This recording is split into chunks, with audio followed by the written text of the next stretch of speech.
चलिए आज बात करते हैं जानवरों के सांस लेने के बारे में। कभी सोचा है कि एक केचुआ कैसे सांस लेता होगा, या फिर कोई मछली पानी के नीचे आराम से कैसे जी लेती है? आज हम जानवरों के सांस लेने की इसी दिलचस्प दुनिया में उतरेंगे और देखेंगे कि कुदरत ने जिंदगी की इस सबसे जरूरी जरूरत के लिए कितने कमाल के तरीके ईजाद किए हैं। तो एक बहुत ही आसान लेकिन गहरे सवाल से शुरू करते हैं।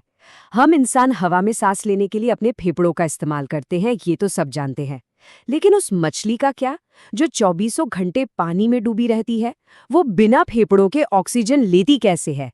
यही सवाल हमें एवोल्यूशन के कुछ सबसे शानदार समाधानों की तरफ ले जाता है। तो देखिए आज का हमारा सफर कैसा रहेगा। सबसे पहले हम ये समझेंगे कि सांस लेना आखिर सबके लिए जरूरी है ही क्यों। फिर हम जमीन के नीचे केंचुओं की दुनिया में चलेंगे जो अपनी स्किन से सांस लेते हैं। उसके बाद पानी के अंदर मछलियों के गलफड़ों का राज खोलेंगे और आखिर में हवा में उड़ने वाले कीड़ों के अनोखे ट्यूब सिस्टम को देखेंगे। चलिए पता लगाते हैं कि एक ही प्रॉब्लम के कितने अलग अलग सॉल्यूशंस हो सकते हैं। तो सबसे पहले बिल्कुल बेसिक बात से शुरू करते हैं। आखिर किसी भी जानवर को सांस लेने की जरूरत पड़ती ही क्यों है? जवाब छिपा है एनर्जी में। इसको ऐसे समझिए, हर जानवर खाना खाता है, लेकिन वो खाना सिर्फ एक कच्चा ईंधन है। उस ईंधन से एनर्जी निकालने के लिए शरीर को ऑक्सीजन चाहिए। बस इसी प्रक्रिया को, जिसमें ऑक्सीजन का इस्तेमाल करके खाने को एनर्जी में बदला जाता है, श्वसन कहते हैं। इस पूरे प्रोसेस में ऑक्सीजन अंदर जाती है और एक वेस्ट प्रोडक्ट यानी कार्बन डाइऑक्साइड बाहर निकलती है। अब ये गैसों का आना जाना एक बहुत ही सीधे साधे नियम पर काम करता है, जिसे कहते हैं विसरण या डिफ्यूजन। सोचिए जैसे कमरे के एक कोने में परफ्यूम स्प्रे किया जाए, थोड़ी ही देर में उसकी महक पूरे कमरे में फैल जाती है। क्यों? क्योंकि परफ्यूम के कण ज्यादा वाली जगह से कम वाली जगह की तरफ भागते हैं। सांस लेने में भी बिल्कुल यही होता है। ऑक्सीजन वहां जाती है जहां उसकी कमी होती है, और जिस खास अंग के जरिए ये गैसों का लेन देन होता है ना, उसी को हम श्वसन अंग या रेस्पिरेटरी ऑर्गन कहते हैं। ये फेफड़े हो सकते हैं, गलफड़े हो सकते हैं, या फिर स्किन भी हो सकती है। चलिए अब सबसे सिंपल रेस्पिरेटरी सिस्टम में से एक को देखते हैं। जमीन के नीचे रहने वाला बेचारा केंचुआ कैसे सांस लेता होगा? उसके पास तो फेफड़े हैं नहीं। केंचुए का पूरा राज उसकी त्वचा में छिपा है, मतलब उसकी स्किन ही उसके फेफड़े हैं। लेकिन इसके काम करने के लिए दो चीजें बहुत जरूरी हैं। पहली, उसकी त्वचा को हमेशा गीला और चिपचिपा रहना पड़ता है, क्योंकि ऑक्सीजन सिर्फ नम सतह से ही शरीर में जा सकती है। और दूसरी, उसकी त्वचा के ठीक नीचे खून की नसों का एक घना जाल बिछा होता है, जो ऑक्सीजन को फौरन पकड़कर पूरे शरीर में पहुंचा देता है। और यहीं पर एक बहुत मजेदार बात सामने आती है। केंचुए का खून लाल होता ही नहीं। हमारे खून में ऑक्सीजन ले जाने वाला protein haemoglobin red blood cells के अंदर बंद रहता है, लेकिन केंचुए में ये प्रोटीन सीधे उसके खून के लिक्विड हिस्से यानी प्लाज्मा में तैरता है। इसीलिए उसका खून कलरलेस दिखता है ना कमाल का डिजाइन।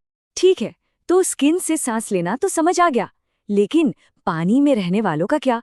चलिए अब मछलियों की दुनिया में चलते हैं और उनके गलफड़ों का राज समझते हैं।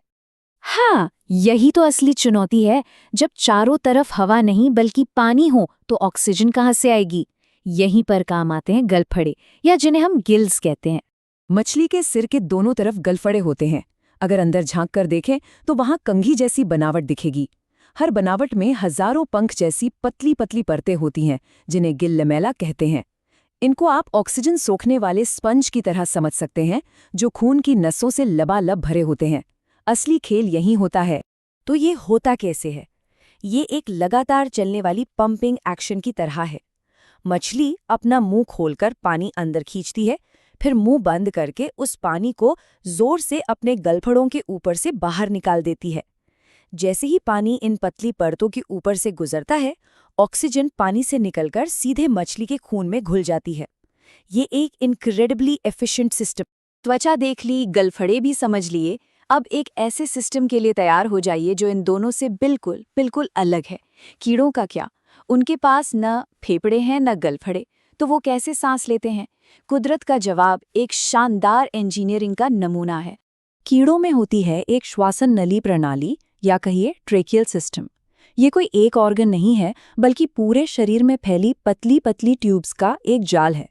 हवा उनके शरीर पर बने छोटे छोटे छेदों से अंदर आती है, जिन्हें स्पाइरकल्स कहते हैं। और इस सिस्टम की सबसे कमाल की बात जानते हैं क्या है? ये ट्यूब्स ऑक्सीजन को सीधा, डायरेक्ट हर एक सेल तक पहुंचाती हैं। मतलब ऑक्सीजन की डिलीवरी के लिए इन्हें खून की जरूरत ही नहीं है। ये तो अमेज़न प्राइम डिलीवरी जैसा है। ऑक्सीजन सीधे आपके दरवाजे पर, कोई बिचौलिया नहीं। ये सिस्टम बहुत तेज और कुशल है। हाँ, ये समझना जरूरी है कि ये हमारे वाले ट्रेकिया यानी सांस की नली से बहुत अलग है। हमारे पास एक मेन पाइप होता है, जबकि कीड़ों के पास पाइप्स का एक पूरा नेटवर्क होता है जो शरीर के कोने कोने तक पहुंचता है। तो हमने 3 अलग-अलग दुनियाएं देखी, केचुआ, मछली और कीड़ा। प्रॉब्लम सबकी एक ही थी, ऑक्सीजन चाहिए। लेकिन देखिए, कुदरत ने कितने अलग-अलग और शानदार हल निकाले हैं। जैसा कि हम यहाँ देख सकते हैं, हर जीव ने अपने माहौल के हिसाब से एक परफेक्ट सिस्टम बना लिया है। केचुए को नम मिट्टी में जिंदा रहने के लिए गीली त्वचा चाहिए, मछली को पानी से ऑक्सीजन खींचने के लिए गलफड़े चाहिए, और एक फुर्तीले कीड़े को अपने शरीर के हर सेल तक तेजी से ऑक्सीजन पहुंचाने के लिए हवा की ट्यूब्स का डायरेक्ट नेटवर्क चाहिए। इवोल्यूशन का क्या बेहतरीन उदाहरण है ये। लेकिन इन सब अलग अलग डिजाइनों के बावजूद, चाहे वो त्वचा हो, गलफड़े हों या ट्यूब्स, इन सब के पीछे एक ही फंडामेंटल नियम काम करता है, विसरण।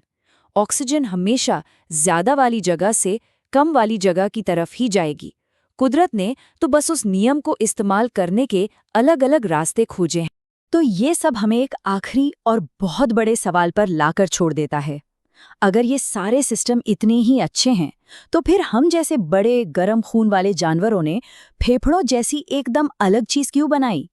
खैर, इसका जवाब हमारे आकार, मेटाबॉलिज्म और जमीन पर जीने की चुनौतियों में छिपा है। पर वो एक अलग कहानी है जो हमें याद दिलाती है कि हमारी हर एक सांस एवोल्यूशन की एक अविश्वसनीय कहानी है।